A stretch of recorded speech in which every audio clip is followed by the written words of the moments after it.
Okay, so let's begin. I'd like to thank all of you for joining us for this series of the SMFM COVID-19 webinars. Today's is on community practice. I'm Brian Iriye, the managing partner of the High Risk Pregnancy Center in Las Vegas and Reno, and the immediate past president. And I'd like to welcome everybody to the SMFM COVID-19 webinar on community practice consideration, featuring our panelists, Drs. Amber Samuel, Thomas Lee, Vineet Shrivastava, and Riz Fareeduddin. Thank you all for joining me today. I'd like to go over a little on our panelists and their bios. Dr. Amber Samuel is a board certified MFM practicing at Obstetrics Medical Group in Houston. She enjoys all aspects of maternal-fetal medicine, including ultrasound screening, genetic screening, diagnosis, monitoring high-risk pregnancies, assisting in the care of women admitted and delivering with medical complications of pregnancy or fetal abnormalities. Dr. Thomas Lee is an MFM physician at Northwest Perinatal Center Women's Health Associates in Portland, Oregon. He served as the managing partner for Northwest Perinatal for over a decade and is both the director of ultrasound operations and also the operational efficiency project manager for Women's Healthcare Associates. He currently also serves as the chair of the SMFM's practice management division, is on the board of directors, and is the lead for the SMFM Clinical Informatics Committee ultrasound subgroup. Dr. Vineet Shrivastava is a board certified MFM specialist with Magella Medical Group and serves as the vice chair of the Department of Obstetrics and Gynecology at Memorial Care Miller Women's and Children's Hospital in Long Beach. His interests include placenta accreta spectrum, multiple gestations, and hypertensive disorders of pregnancy. Dr. Fareeduddin, also known as Dr. Fareed, is the medical director of North Florida Perinatal Associates in Gainesville, Florida, and department chair for obstetrics and gynecology at North Florida Regional Medical Center. She's the committee chair for ACOG District 12 Perinatal Morbidity Committee and serves on the board of directors for the Alachua County Medical Society. Before I begin with some housekeeping info, I'd like to take a moment to share a few notes about today's webinar. It is being recorded and will be available on demand from the SMFM website. You may enter your questions for the panelists using the Q&A box at screen at any point during the broadcast. Please refrain from using the chat feature to ask panelists questions, and we promised to get to as many questions in the time allotted.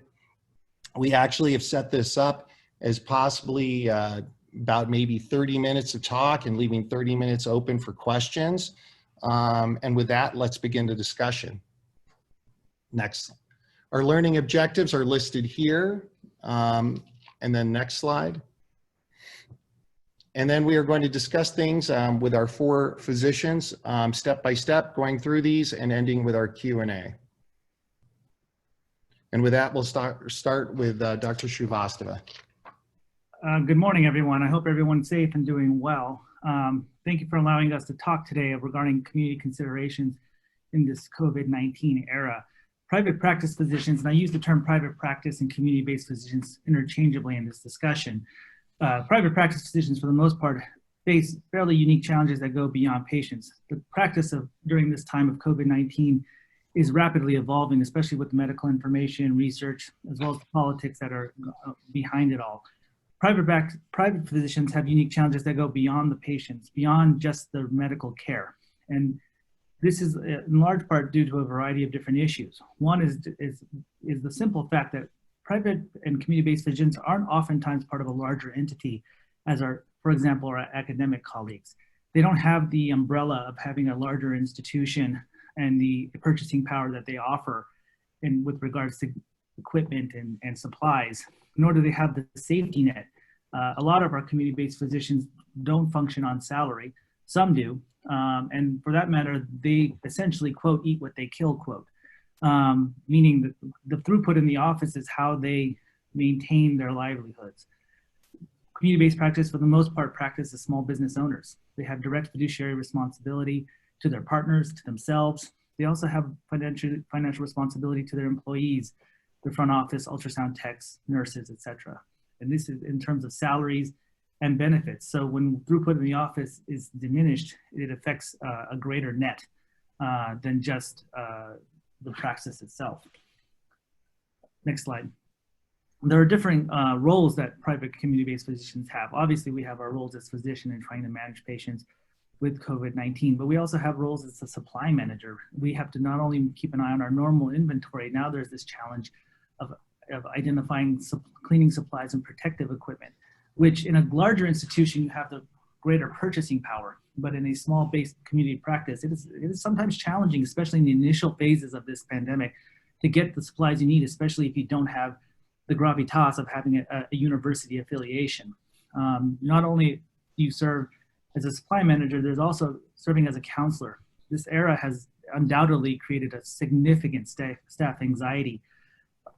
Our employees are not necessarily frontline workers working in the emergency room, but they do have significant exposure, and they carry the anxiety of working in this exposure with them when they come to the office. They're worried about bringing it to their home. They're worried about bringing it to their family. They're worried if their kid gets sick, how will they keep their job?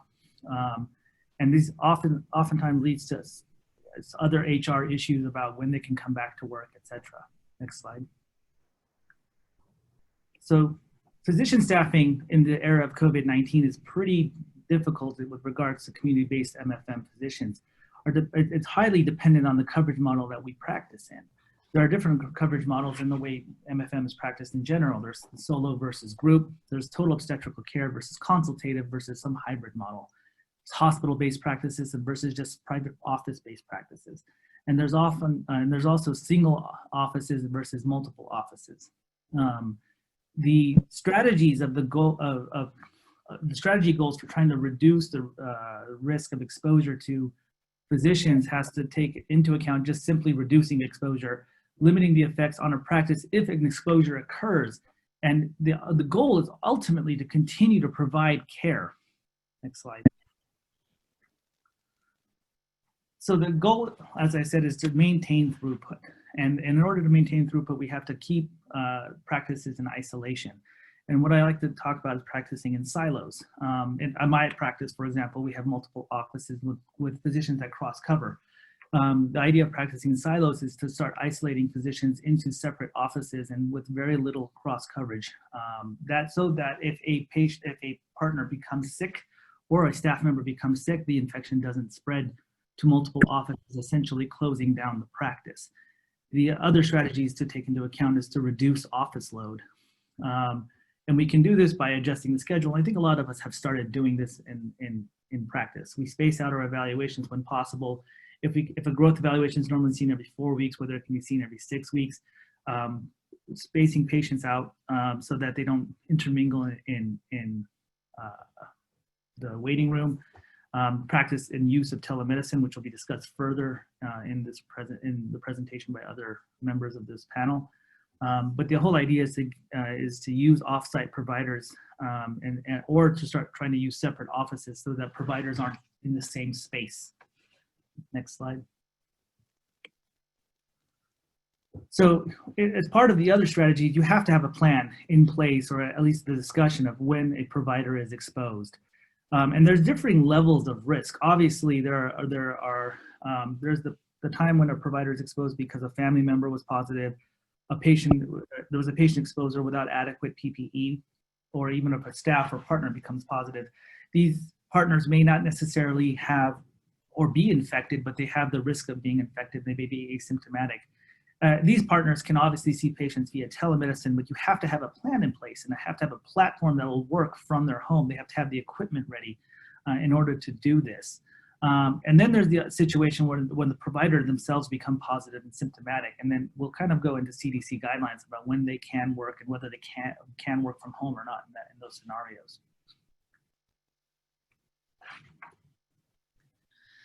Okay, thank you, Vinny. That was great. And thank you all for letting us talk to you today.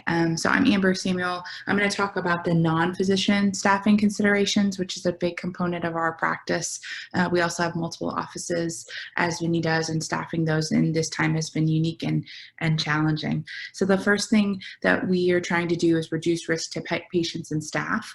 The way that we have tried to mobilize that is to screen all staff in the same way that we screen every patient coming in the morning with temperature checks and routine questions. That helps us both both from a screening standpoint and a liability standpoint. And once they've passed that, making sure that everyone, and obviously this is a big pain point for all of us now, is having adequate PPE based on exposure risk. So gradated PPE based on your exposure. Obviously our sonographers in the MFM scenario would be the ones spending the longest amount of times face-to-face to patients. So making sure they have adequate KN95s and other PPE, and adjusting things in the room so that partners are not directly next to the chair, or using a shield that can be created between the sonographer and the patient to decrease any aerosolized component. And then at the next layer down, physicians, MAs, and nursing also having adequate PPE. The other thing we've tried to do, and these are all suggestions that you can individualize to your practice, as using the phone to check in or using an iPad to check in sometimes if you have that capability. And we've also tried to reduce the ways that a patient would go through the office. If you think about it in a diagram, where the patient starts to where they end, can you have them have the least number of paths, one path in one direction to check in, check out? Can they go to just one room to get, rather than having their vitals in one place and their ultrasound in another and their consults in another? Can they stay in one place? Can they wait outside until you're ready for them? So call to check in from the phone, wait in the car, and then come in. And then can they have one staff member who's escorting them all the way through? So rather than meeting the front desk person, can an MA get them from the front door and put them directly into a room, decreasing the overall number of places of contact. And then we've also attempted to do various things like remote checkout. So rather than having the patient make the appointment while they're leaving, have them leave and then we'll call them and make the appointment, entering their review systems remotely, either if you have an electronic, an EHR that patients can enter in directly, or scanning it in before they get there and entering it. And then rethinking how we do phlebotomy. We traditionally had phlebotomy frequently in our office. However, that person also serves other functions within the office.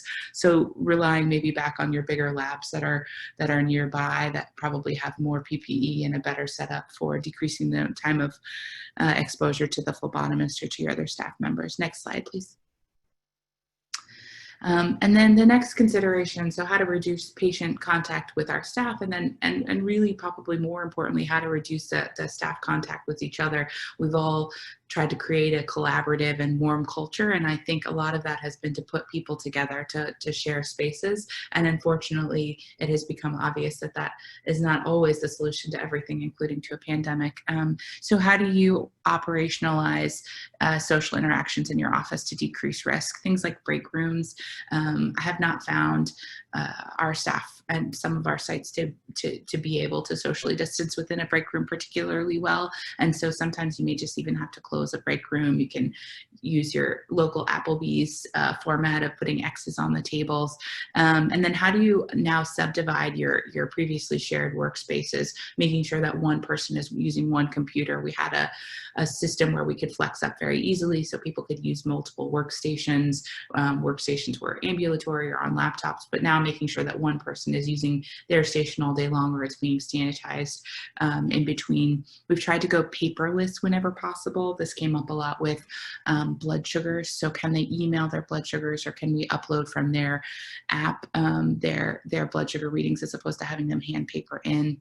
And then now whenever possible, we're doing things via telehealth. And I know we all have components of that, and we've had different successes in operationalizing that within our offices, but we're doing our diabetic teaching and review of blood sugars remotely, our genetic counselor remotely, and all of our preconceptional counseling remotely. And then another situation is, how do people actually get food and how do they eat food? Some of our offices are located on hospital campuses, and I mostly discouraged what used to happen, which was everyone would take a big group and go over to the hospital and come back, both decreasing social distancing and increasing your risk as you're entering a higher risk zone. So how else can you bring in food? Can you order food? And then doing staggered lunches so that not everybody is needing to go to the break room or to wherever. And then for those of you who do not live in Texas in the summer, possibly using outside spaces for breaks. Next slide, please.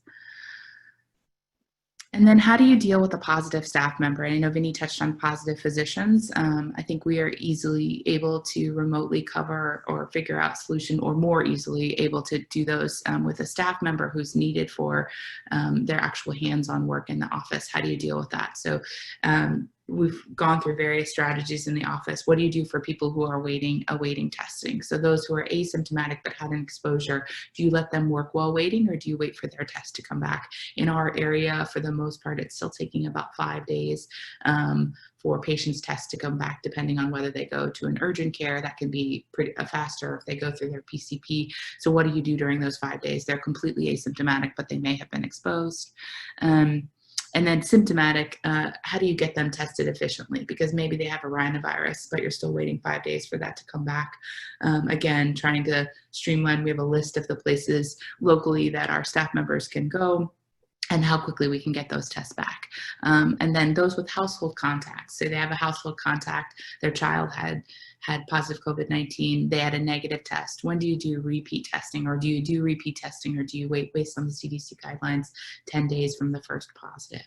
And then once the test is positive, again, like Vinny said, what strategy do you employ? Do you either do the negative repeat testing strategy? We didn't have a ton of success with that, because again, it takes 5 days for a test to come back. And at that point, we were 2 to 3 weeks out from their initial positive test before we got an answer.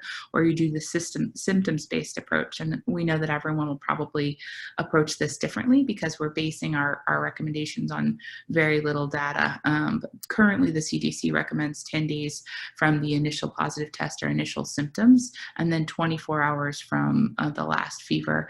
However, in very symptomatic patients, they said more like 20 days. And so individualizing this and empowering your practice administrator, your office manager, to help build you a matrix that makes the most sense, both from the patient care that your individual staff members are providing, and also the area that you live in, Houston versus Wisconsin, for example. And then the other issue that came up for us that we're still trying to work out is informing of positive staff members in the office. We feel like transparency is key, and we want to inform staff members that there has been a positive contact. We've had 12 different staff members be positive at this point. But how do you do that without violating HIPAA if they're under your care as well? Or how do you do that without creating conflict in a workplace that's already relatively anxiety-ridden in the pandemic era? And then do you inform patients? And every state law is a little bit different about this. So I would recommend you look at your guidelines, either from your corporate office, if you have one of those, or at least from your state health departments, if for informing patients, whether you send out a letter saying there was a contact within the office within 48 hours of your last visit, and whether you do that again should be individualized based on a lot of the climate in your environment. Next slide. Amber, can I interrupt for a second Sure. and ask you a question based upon that last slide? You know, with the change in what's happened with the CDC and the constant change in guidelines, this came up actually on the Facebook page yesterday. How are you educating your staff in regards to these changes, and how has it been with the implementation of these new changes over the last week? Yeah, that's been a little tricky. So we have in our corporate medical office, we do have a landing page that sort of updates regularly with this information. We also disseminate it through our administrative arm that emails all the staff members. We have been trying to redesign the patient return to office policy based on this as well. And so I think what you have to do is have somebody in charge of this. We've tasked one of our physician members to be the COVID task person, and when new information comes in, then they disseminate it to the staff and make changes of our policy. But because it is changing so regularly, I think it does have to be one person's job, and their job is both decision making based on the recommendations, going with recommendations, or if you're going to deviate from them based on what other evidence, and then disseminating that information in a timely fashion. But you're right, it just continues to evolve. So it's become a full-time job for one of our physicians. We also have another question online from Dr. Mills on testing asymptomatic exposed staff, and how is it helpful when there's still a 14-day quarantine period during which the staff member may become symptomatic, and how do you deal with that? Yeah, so that's the question, is whether or not do you test them at all, or do you send them home for 14 days and then just have them come back? It really depends on what their contact is and how long their close contact has been sick. So if they have a child who's actively sick, or a parent that lives with them that's actually actively sick, then I would recommend waiting 2 weeks from that person getting better, because even if the staff member is asymptomatic, they're probably continuing to get some amount of viral exposure and thus have viral shedding. But I don't know that there's a right answer, and I haven't seen any clear-cut recommendations from anywhere to say how long do we wait for these asymptomatic cases, which I think are obviously the largest burden of what's carrying the disease and the trickiest thing to figure out in an office-based setting. Great, thank you. Mm-hmm. Yeah, and then the last thing is, how do you deal with staffing and lean practices? And I know Riz is going to talk about this a little bit more. So we've done a lot of cross training. We did that anyway because we started out as a very, very lean practice on the order of 3 staff members. And so as we've grown, we've made it a priority to cross train. As Vinny said, you don't want people crossing between offices, but can someone who does one task do the other? For example, the sonographers have always cleaned their spaces, but could the MA, who's the one who's in and out of that room the most, be the one doing that? Can your check-in person also be your billing person in case your billing person has to be at home due to childcare or COVID infection, etc.? So making sure that as many staff members can do as many different jobs as possible. And then remote coverage. Can one of your MAs stay at home and do all of the Makina authorizations, which is another full-time job? Can they do the review systems entry if you're not able to have your patients enter that directly? Can they do the uploading of the blood sugars from the email since you didn't have them bring their paper to the office? Can you have other offices flex up in terms of reading those scans from that physician, or doing the counseling from a nurse practitioner from a different office? And then redesigning our patient workflows. If you had a system where people are getting twice weekly testing, could you in medium risk patients move to a once a week testing, skipping the NST and relying on your BPP? Can you share that testing with the OB office if they can do an NST every other week or once a week because they're still going there? And can you do testing in your hospital? Some of our hospitals have designed COVID testing units in the community, so there's a place, on a whatever day of the week that they could go, where they're, all the known positives go and everyone has adequate PPE and face shields, and do their testing there. And then again, how do you flex up? In our practice, particularly with 6 sonographers, we've had to do some physician scanning. Can you have non-clinical staff doing other pieces so that you're minimizing the number of people that have to interact directly with the patient and everybody else is kind of being kept at a safe distance? That's it. Thanks, Amber. I'm going to be talking today a little bit about maintaining connections during the COVID pandemic and moving forward. As the managing partner, and one thing that I've noticed and heard quite a bit from my group about has been the impact of COVID upon the connections that we used to have with our patients, with our medical colleagues, and even our staff. And as with many things, you really don't realize how important something is until you no longer have it. I think that COVID pandemic has had a huge impact upon the personal connections that typically fill our cups and provide broader perspective and really nurture empathy for others. Definitely a lot of things have contributed to this. Obviously, the need for physical separation, our necessary reliance on technology as an intermediary, and then also the emotional impact of things like increased workloads, the unpredictability of schedules that we all experience, never-ending change fatigue, and the ongoing constant struggle of both work and home life demands. So from a practice management point of view, again, especially as burnout and anxiety over kind of the future increasingly take their toll, I believe we've gotten to the point where it's time for us to focus more attention on maintaining the connections that kind of have maintained us before. We need to actively re-engage and foster these connections within our new normal. and really help to support the success of our people and our practices. Next slide. So internally within our practices, I think we need to make sure that we're paying attention to the culture of the group and its inherent reliance on personal connection.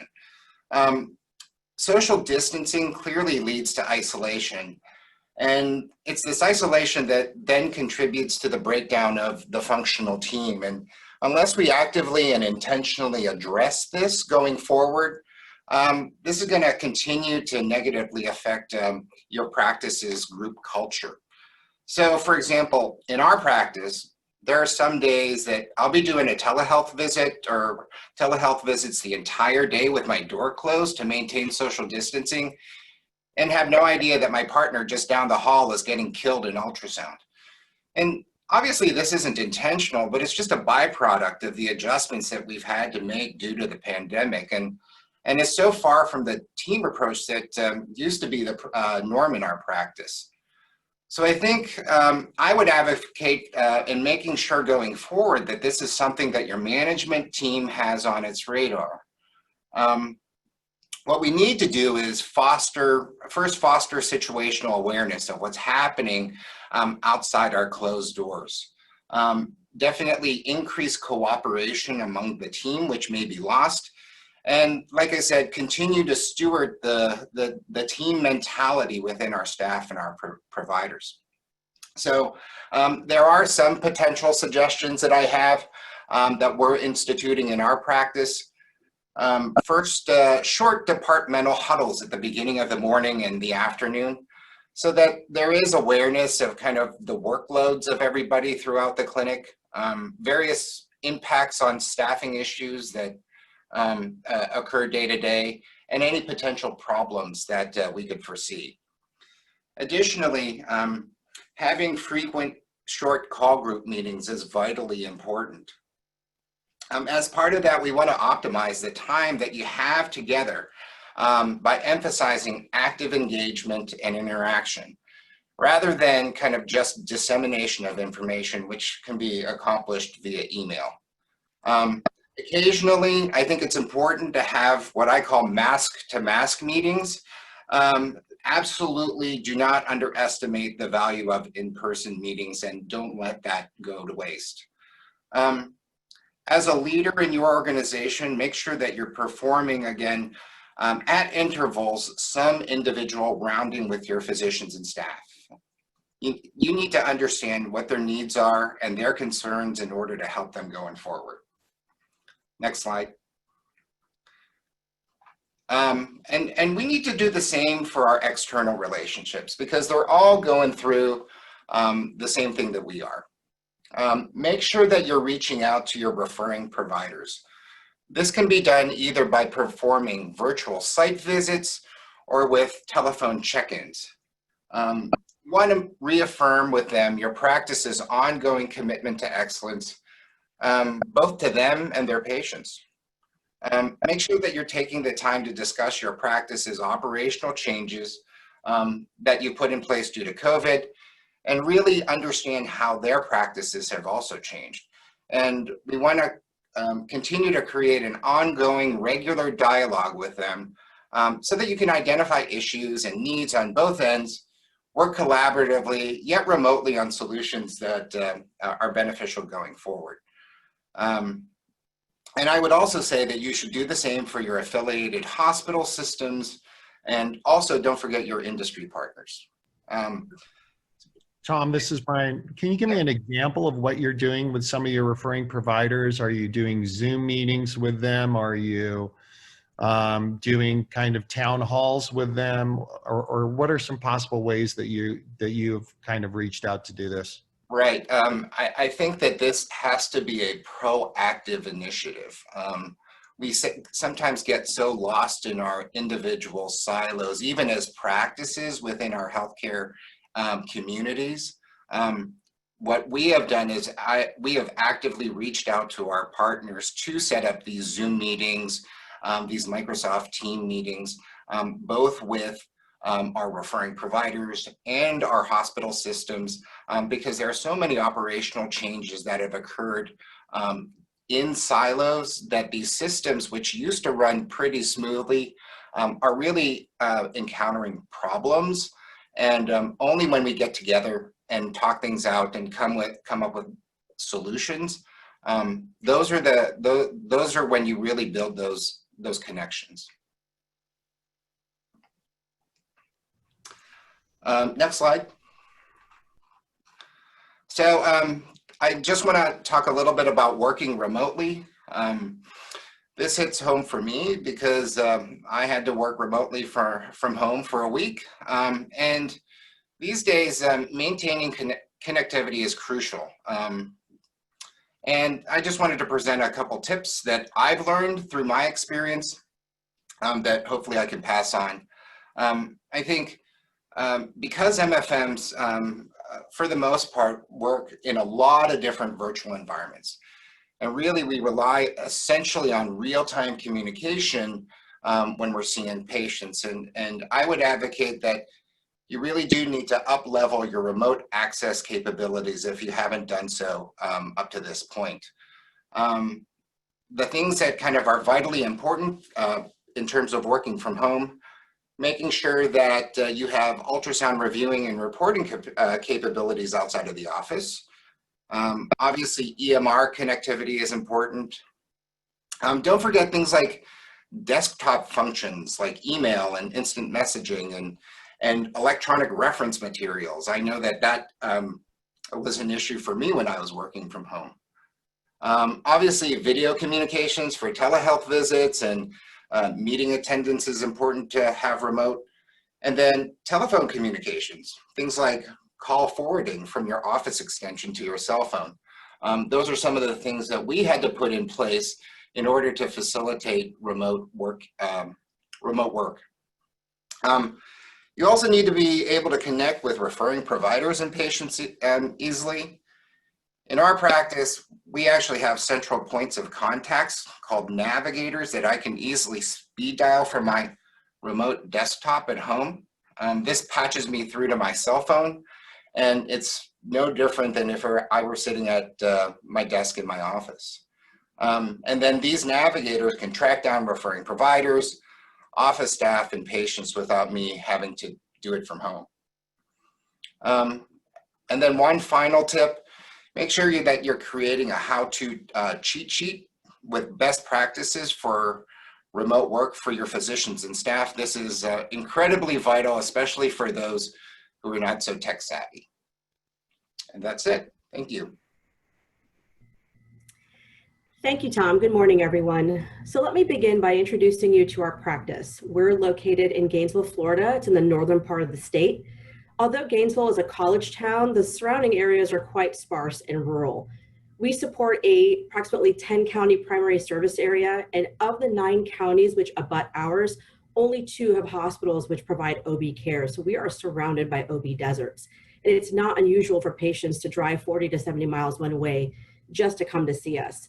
We also support these OBs in these smaller areas. So to Tom's point, maintaining that connection by sending emails every other week, calling, checking in, hey, how are you guys doing, really helps to maintain the connection between myself and the referring provider, but also gives them a sense that, hey, someone's thinking about us, because everyone has been struggling mightily over the past few months.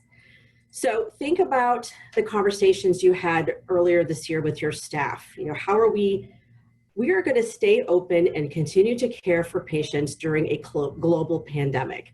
And the questions, you know, well, so-and-so is closed. Why are we open? Why are we here? I don't want to take all these things that Vinny alluded to about the fears and the anxiety. It was a really heavy conversation, understandably so. So what was the first thing that we had to do? We had to solidify the physical and psychological safety of our staff to make sure that they felt comfortable and cared for to come in and take care of patients.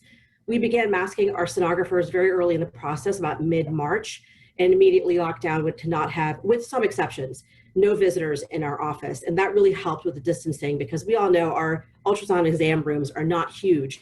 So to crowd a bunch of people in that room was not ideal, especially during this time.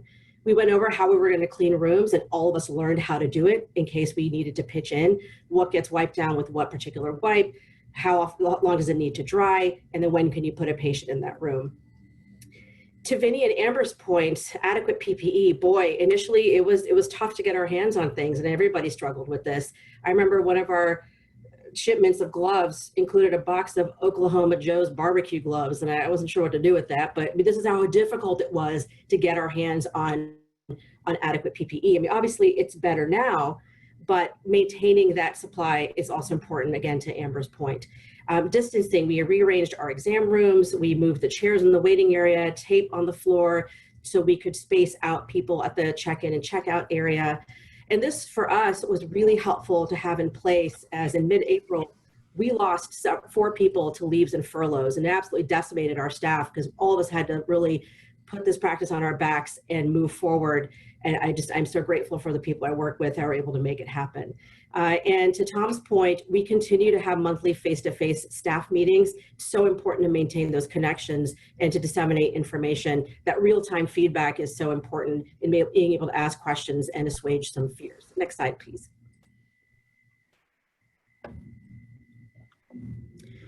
So for patients, so we're managing our staff, now we got to take care of our patients as well. So pregnancy, is already an anxiety-provoking condition, and many of our patients that come to see us have some sort of other issue that makes them even more highly sensitive. So now we tell them, so you can't have a partner in the room. Oh, and you got to wear a mask the entire time. And if you can't tolerate it the entire time, we're going to have to reschedule you. But the emotional impact of that is certainly not minimal. And the initial backlash was swift, and it was really setting expectations before the patients hit the door, calling them beforehand, sending those email reminders, text reminders to say, listen, we can't have visitors. This is for your safety. It's gotten better now, but boy, that initial part, it was a little touch and go to make sure that we kept people happy and not upset them too much. Having the accessibility for FaceTime and Skype during the ultrasound was very helpful. We are in an area where there is a small percentage of the population that ascribe to an ideology that masks are not useful or important. And we have been very, very firm, which is exhausting. I'm sure, I know everyone has dealt with this. And we make it very clear, listen, no mask, no service. This is not negotiable.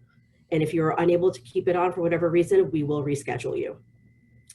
Everyone moved to virtual and televisits at some point. We had a telehealth platform in place because we have a satellite office about 40 miles south of us. We were able to deploy that quickly. However, because we serve a large rural community, many of these communities do not have Wi-Fi or internet access. So telephone visits became the norm for several of these families. And it made them feel safe. They didn't have to leave their house. They were still getting good care. They could have their whole family on the phone, and they could ask a bunch of questions. And it worked really, really well. And now that genie's out of the bottle, it's going to be really hard to go back to not having the availability for these types of visits. Next slide, please. So we talked about managing staff, patients, and then ourselves. I mean, think about at baseline what we do as MFMs. We give a lot of bad news. We tell people that their babies are dead. We tell them that they have horrible birth defects. And I think as a specialty, we don't do a good job of addressing that fact amongst our entire MFM community. And then you think about not having the access to do the things that we used to do to help us blow off steam, whether it was taking a vacation, playing sports, going to a gym, going out drinking with friends, or going to the movies.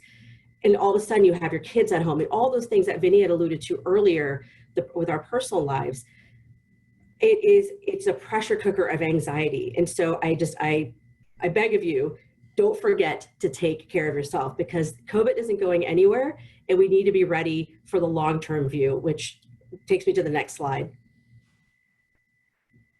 Next slide, please.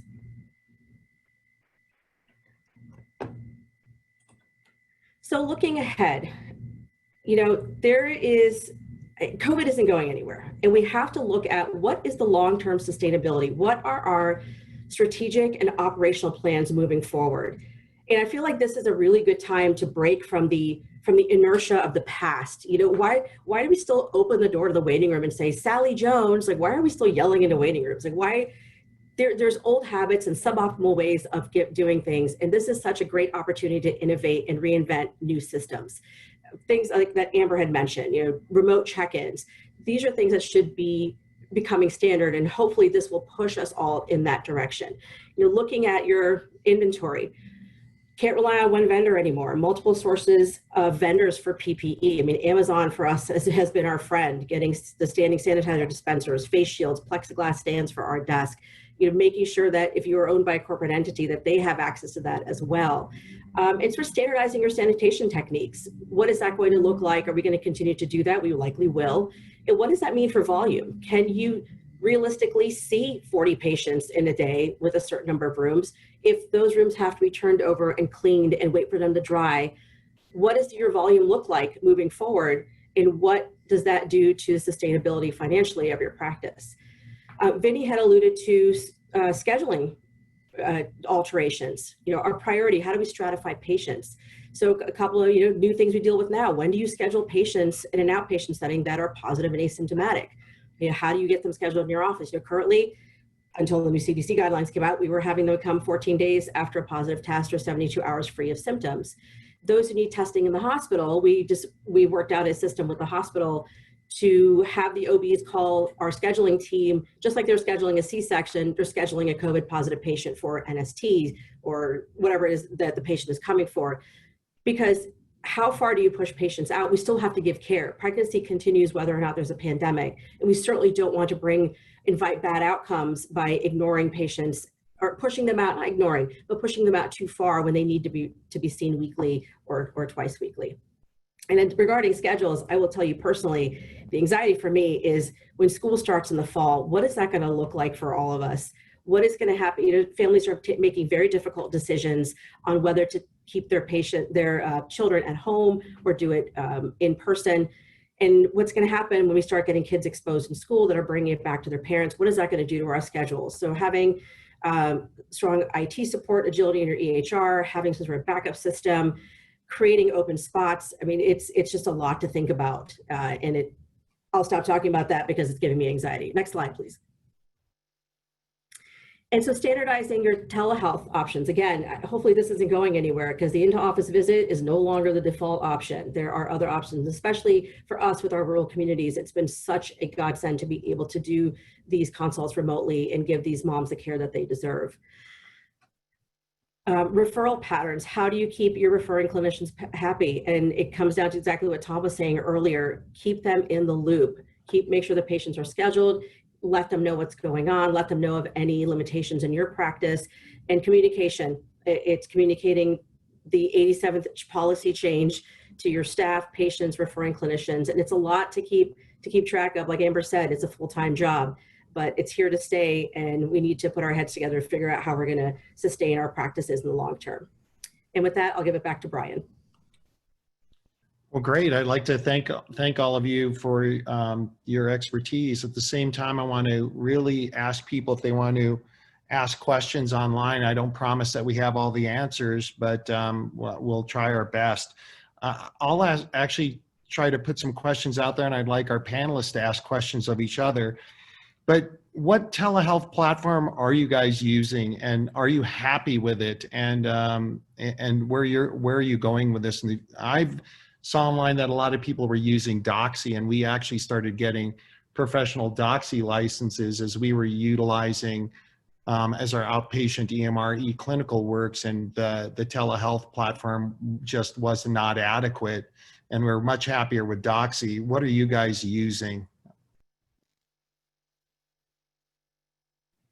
We use a platform called VC, which is a couple of us work for groups that are affiliated with MEDNAX. So that's the sort of the national MEDNAX platform. I think it has been relatively seamless. I haven't had any issues with it apart from dinging mid consult every single time. I can't figure that out, but apart from that, it's been good. I think our main problem has been, I think as Riz mentioned, always making sure that the patients are able to access it. For us, it's been easy, but they have to download an app. Do they all know how to download an app? Do they actually have a functional laptop or phone? That's not always the case in certain areas that we work in.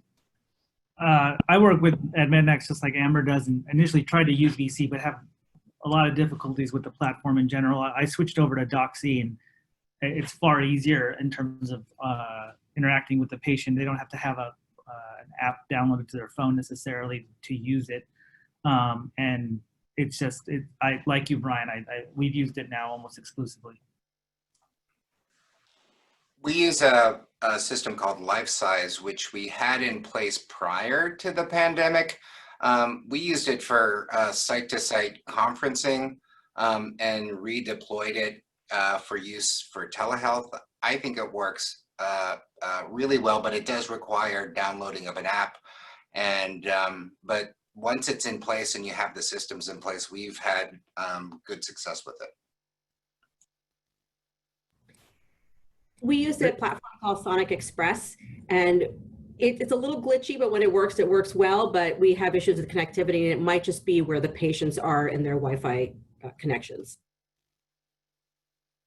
Great. There was a question earlier about the list of absolutes for ultrasound that you guys are utilizing. Is there anybody that has a protocol that you are using in terms of who you're seeing, who you're not seeing for ultrasounds, who you're spreading out in ultrasounds? And if you'd like to share that, and then also if you would even like to share it after the webinar online. I know, Tom, you're a master of trying to put together and protocol things. Have you started something like that? Yeah, we've had one in place for the past 3 to 4 months, and our practice is a little bit different than many other practices because we're part of a larger women's healthcare organization. So we're just a division, and definitely providing adequate guidance for essential ultrasounds versus kind of non-essential and spacing things out. I mean, we do have a protocol. It is really kind of purely based upon a consensus by our MFMs, but definitely, as the panel has suggested, spacing out antenatal testing is vitally important for those patients who you can do it for. There are situations where we'll be doing NSTs rather than BPPs. And a lot of that just has to do with the logistics of your practice. Do you have enough space? What is your ultrasound capacity in general, especially with furloughs and social distancing and things like that? So, I mean, I'm happy to share it with the panel. Again, it is purely just something that we as a group came up with, but I'm happy to share it with the group. Yeah, and I'll probably echo what Tom says in the sense that I don't think we codified it as well, because my practice has like 4 or 5 different offices in Southern California, and each has different culture based on providers and patients. And so we've tailored, I think, how we spaced out some of these indications with those factors in mind. You know, obviously for cases like intrauterine growth restriction, we don't deviate much from what's, you know, recommended protocols for following, but for more of the lesser indications, you know, like first, you know, or indications are even questionable, such as like advanced maternal age or for chronic hypertension that's well controlled. We may space them out from sort of 4 weeks to 6 weeks and such, and just depends on the location that we're practicing in. You know, great. It's there's a couple questions online. First, there's one about it's important to keep SMFMers abreast of all the potential information out there, such as in utero transmission. I can tell you that our current president, Dr. Lewis, is doing a fantastic job. She has a meeting with the senior executive team at the SMFM every single day, in addition to her usual day job. And the executive committee is getting information. There's a lot of people just working on that information all the time. So I do want to reiterate that we do have a profound commitment to that. There's another great question online, and this is something that comes up all the time, is we used to have people that did not want to have somebody doing FaceTime during scans, and now you kind of have to have FaceTime during scans if you're not letting visitors in your office. In Vegas, we're a hot spot right now, and we stopped allowing visitors with patient scan approximately 2 to 3 weeks ago. So how are you guys addressing the sonographers who may not be as comfortable with that option? And Riz, maybe go to you first. I know you're in a hot spot, and then Amber as well in Houston. So this was a gradual discussion over several weeks because, yes, immediately they were very, very uncomfortable with the thought. And I appreciated where they were coming from. One of the concerns was they didn't want to end up on someone's video or end up on YouTube, and that which is a justifiable concern.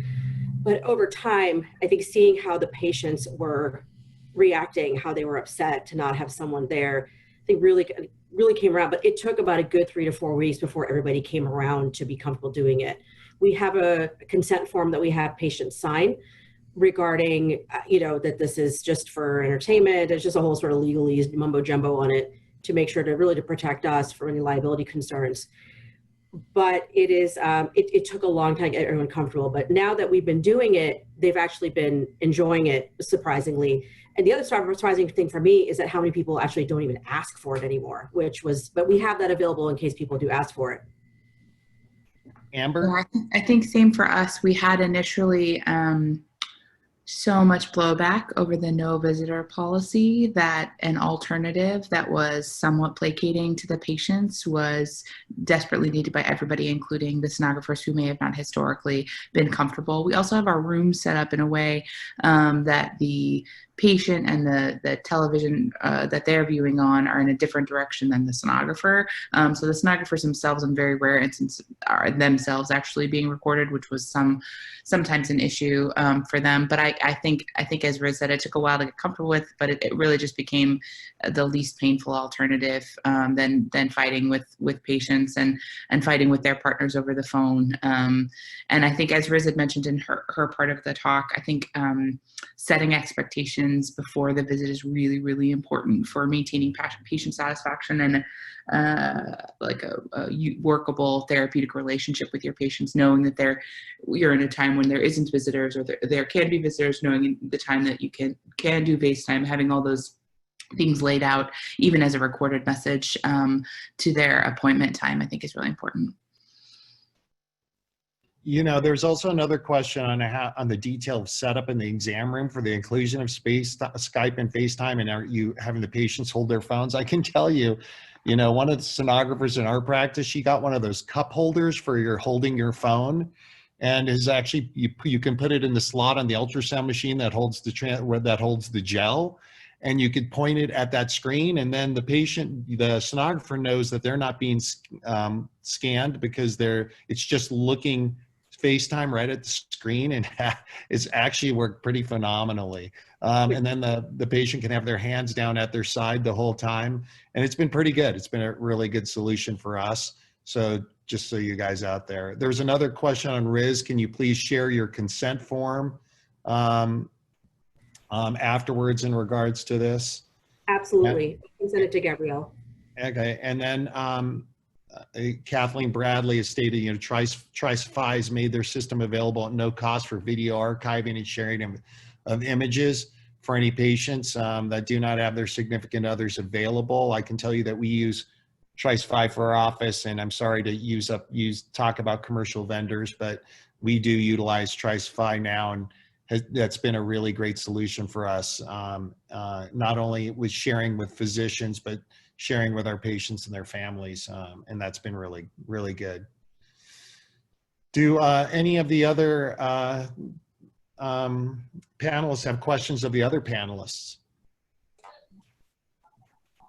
Yeah, there was a comment, I think, earlier about whether or not, how do we stratify patients who are non-infectious with known or previous COVID positive patients? How do we schedule them in the day? When do we schedule them? I think I'll defer that to, I think, Amber first, and then chime in.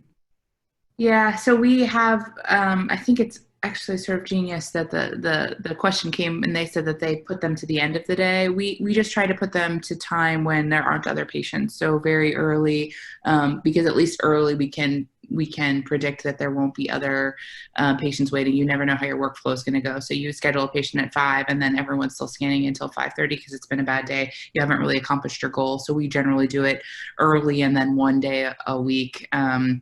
that's a good thought too, if you were able to do it at the end of the day, the non-infectious. I think the other thing that we have come back to multiple times is just treating everyone as though they're positive in the same way we do with universal precautions. I think in Houston that's particularly relevant because I'm pretty sure everyone is positive.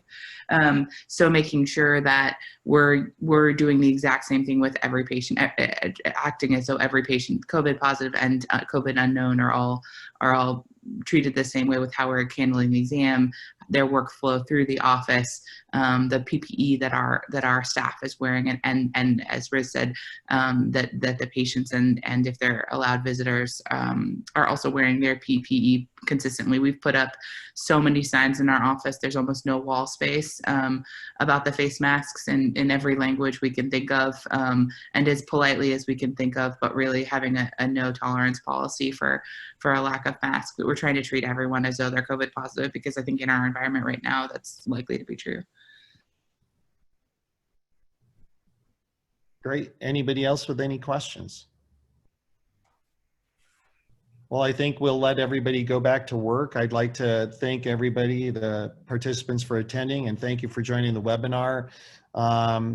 We will try to post some of the things online that we promised to do so, and I'd like to thank all of our panelists and also Gabby Taylor for supporting us so much. So thank you very much, and stay safe out there. Goodbye. Thank you.